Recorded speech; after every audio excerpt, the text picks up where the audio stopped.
लागी न मेला जाए दरहनी अकेला ना हम ना जाएंगे। अब की देवघर में लागी न मेला जाए दरहनी अकेला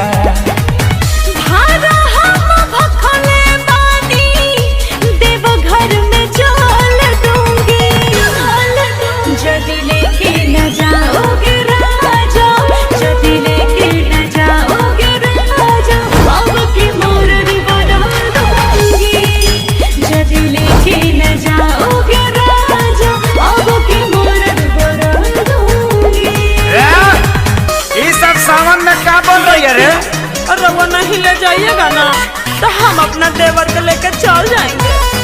हमारा जियत है।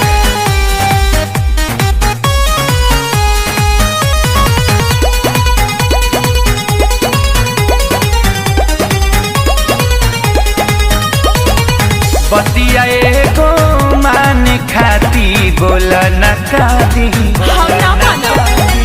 लेके आई बखर ही करे जा खाली हम परेशानी राउर चाल ना चली और दाल ना गली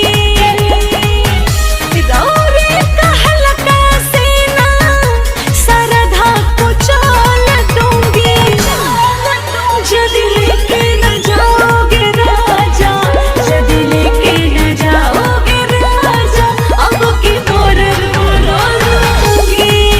जदी लेके न जाओगे राजा अब की मौत बना दूंगी।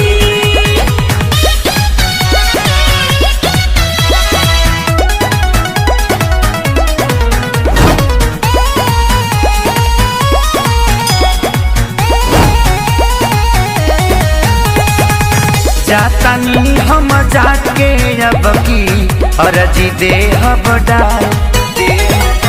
बाबा कुछ नहीं मन करी है तो चली है अगिला सा हम